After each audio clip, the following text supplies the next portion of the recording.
palinkėti laimės, sėkmės gyvenime, tiesiog džiaugsmo. Ar nesunku vaikščioti, ar neveržia? Dėl to ir stovi viena vieta, kad nereikėtų vaikščioti. Mačiau, kad kolegės įsidėjo kitus sarginius batelius ir jos laimėjo šį vakarą prieš mane. Čiukčia Nidurak, Čiukčia įsidėjo antrus batelius ir aš manau, kad aš vakarėlį pabaigsiu paskutinę šį vakarą.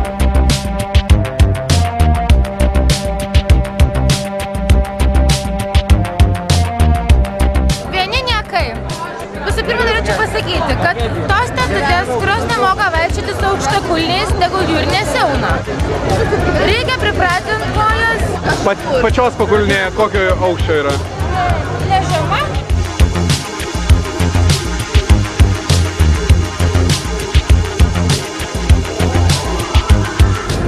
Patogumo yra pakankamai, kad galėčiau paeiti.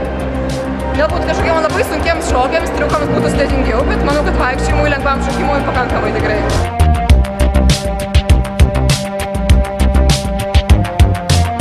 Tu žodžiu, esi aukštakulnių specialistė? Praktiškai taip. Ir aš niekada gyvenime nesu jų užsidėjus. Ir aš galvoju, kad jeigu užsidėtum juos, tai tada būtum žiauriai žalga didelė.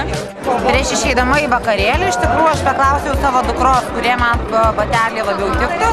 Ir jinai pasakė, rinkis tos, kurie yra patogesni. Ir aš užsidėjau už tuos, kur matosi mano pedikiūras, raudoni, ryškiai nulakuoti nagai. Ir kurie yra netokie smailūs kulnai, gana gerai tvirtai jaučiuosi.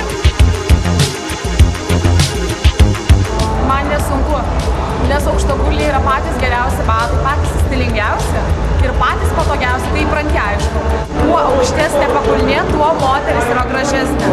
Aukšta pakulnė išgrakština kūno linijas ir pakeičia pačią eiseną. Moteris iš karto išsitiesa eidama pirmiausiai. Grakščiai pradeda eiti taip kaip ir pridera.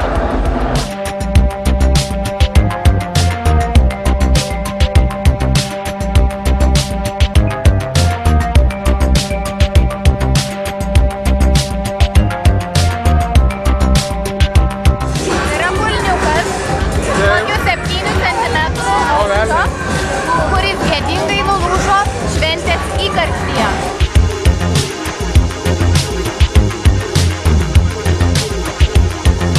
Tai mano koja, atsiprašau, tikrai yra neliliputo koja. O kelinta išmera? 40, o gal ir 41.